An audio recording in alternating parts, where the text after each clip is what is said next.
சுகம் Siddha YouTube TV சேனல்களுக்கு வணக்கம். நம்முடைய நேயர் ஒருவர் பார்த்தீங்கன்னா சிறுநீரகத்தில் படிந்துள்ள யூரியா கிரியேட்டின் லெவலை சரி செய்யறதுக்கு ஒரு மூலிகை மருத்துவம் எங்களுக்கு சொல்லுங்க அப்படின்னால, அதுபோல எங்களுடைய சிறுநீரகம் எப்போதுமே ஆரோக்கியமான வழியில இருக்கணும், அதற்கு மூலிகை மருத்துவத்தை சொல்லுங்க அப்படின்னு சொன்னாங்க. அதை அவங்களுக்கு நம்ம சொன்னோம். அவங்க பலன் அடைஞ்சாங்க. கிட்டத்தட்ட ஒரு 100லேருந்து 200 பேர் வரைக்கும் அவங்களே சொல்லியிருப்பாங்க. அந்த அளவுக்கு அவங்களுக்கு நற்பலன்களை வழங்கிச்சு இது. இப்போ பார்த்தீங்கன்னா நம்ம உடம்புல பார்த்தீங்கன்னா யூரியா கிரியேட்டின் செய்யறதுக்கு என்ன காரணம்னு பார்த்தீங்கன்னா, இன்னைக்கு இந்த நாகரிக உலகத்துல நம்ம நிறைய ஃபாஸ்ட் ஃபுட் உணவுகள் எடுத்துக்கிட்டோம். அதே போல ரசாயனம் கலந்த உணவுகளை எடுத்துக்கொள்றோம். அதே போல தண்ணீர் நிறைய குடிக்கிறதே கிடையாது. நம்ம சத்தான தண்ணீர் குடிச்சோம்னாலே போதும், இந்த பிரச்சனை சரி செய்திடலாம். ஆனா இன்றைக்கு வாழ்க்கை முறை எப்படி இருக்குன்னு கேட்டீங்கன்னா, ஒவ்வொருவரும் சத்தான தண்ணீர் குடிக்கிறது இல்லை. அதே போல அந்த சத்தான உணவுகள் எடுக்கிறது இல்லை. ஜீரணமாகாத உணவுகள் எடுக்கிறது.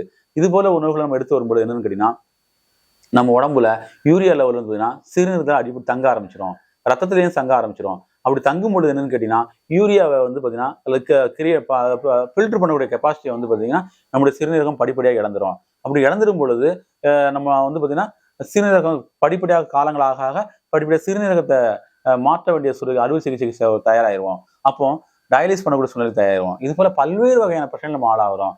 இப்போ ஒருவருக்கு ஒரு நோய்வாய்ப்பட்டிருந்தாங்கன்னா அவங்க குடும்பத்துல கிட்டத்தட்ட ஒருவருக்கு சிறுநீரக சம்பந்தமான வியாதி ஏற்பட்டுன்னா அவங்க குடும்பத்தை சார்ந்தவங்க ஒரு 10லேருந்து 15 பேர் குடும்பம் அத்தனை பேர் மருத்துவமனையில காத்திருக்க வேண்டிய சூழ்நிலைக்கு தள்ளப்படுறாங்க. அதே போல அவங்க உடல்நிலையும் கெட்டு போயிருது. மீண்டும் அவங்க ஒரு இளமையாக ஒரு புத்துணர்ச்சியாக ஆரோக்கியமான சூழ்நிலை வர முடியல. அப்போ இது போல உள்ளதுக்கு நம்முடைய சித்த மருத்துவ அடிப்படையிலையும் பாரம்பரிய மருத்துவ அடிப்படையிலையும் இயற்கை மருத்துவ அடிப்படையிலையும் பாத்தீங்கன்னா நம்முடைய பெரியோர்கள் நமக்கு எளிமையான ஒரு மருத்துவ குறிப்பிட்டு சொல்லியிருக்காங்க.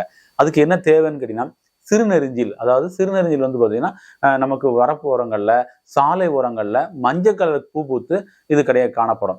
இதனோட தன்மை என்னன்னு கேட்டீங்கன்னா சிறுநீர் பெருக்கியமாக இருக்கும். அதே போல சிறுநீர்களோட உப்பு படிதை தடுக்கும். இப்போ உதாரணமா கிரியேட்டின் லெவல் 1.2 இருந்துச்சுன்னா நம்ம நார்மல்னு சொல்லுவாங்க. கேட்டுங்க 1 இருந்து 6 வரைக்கும் இருக்குன்னு வச்சுங்களேன், அவங்கள சரிப்படுத்துறதுக்கு மருத்துவ முறை தான் கண்டிப்பா பார்த்தாகணும். அப்போ சிறுநெருஞ்சில் சூரணம் அல்லது பாத்தீங்கன்னா சிறுகன் பிழை.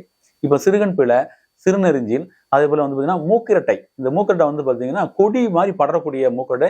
அதே போல இளம் பிங்க் கலர் கூட பூ பூக்கும். இந்த மூக்கிரட்டையை நம்ம எடுத்துக்கணும். அதே போல பாத்தீங்கன்னா பூனை மீசை சொல்லக்கூடிய மூலிகை. இது துளசி வகுப்பு சார்ந்தது இந்த மூலிகை. அதே போல பாத்தீங்கன்னா இது எல்லாமே கலந்த ஒரு கலவையா வச்சுக்கிட்டு நாம கொஞ்சம் போல சீரகம் சேர்த்து தினமும் காலையில வெறும் வயித்துல ஒரு கஷாயம் மாதிரி செஞ்சு குடிச்சிட்டு வந்தோம்னு வச்சுக்கோங்களேன். தொடர்ந்து ஒரு 48 நாள் ஒரு மடம் குடிச்சிட்டு வரும்பொழுது அவங்க உடம்புல பாத்தீங்கன்னா யூரியா சமநிலைக்கு வந்துடும், கிரியேட்டின் சமநிலை வந்துடும். அதே போல டயாலிஸ் பண்றவங்களா இருந்தாங்கன்னா டயாலிஸ் பண்றதை சரியா பண்ணிக்கலாம். கிட்னியோட ஆரோக்கியம் மேம்படும். சிலர் பாத்தீங்கன்னா 1 மாதம் போதுமாங்க அப்படின்னு சொல்லிச்சாம தொடர்ந்து அவங்க ஒரு 2-3 மாசம் எடுத்து வந்தாங்கன்னா சிறுநீரகமும் நல்லா பலப்படும்.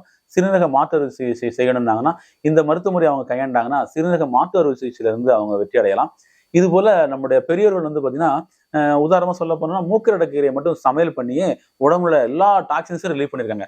கல்லீரல், மண்ணீரல், நுரையீரல், இருதயம், அதுக்கு பிறகு சிறுநீரகம், இதோட எல்லா சேர்ந்துக்கூடிய நச்சு மண்டலங்களையும் அவங்க கீரையை சமைச்சு சாப்பிட்டே பண்ணிடுறாங்க.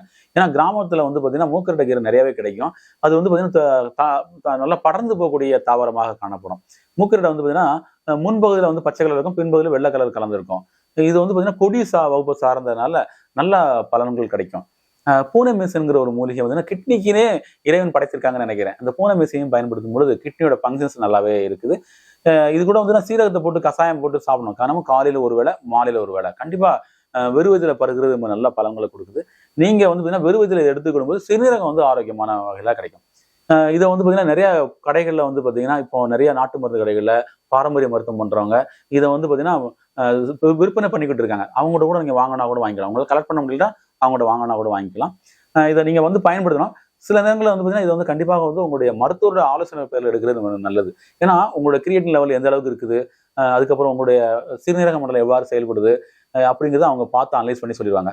அது உடல ஒரு சிலருக்கு பாத்தீங்கன்னா நடக்க முடியாது, படுத்த படிக்காத தான் இருப்பாங்க, உடம்பெல்லாம் வீங்கிரும், முகமெல்லாம் வீங்கிரும், கை கால்லாம் வீங்கிரும். அப்படிப்பட்டவங்களும் இதை பயன்படுத்த முடியும்.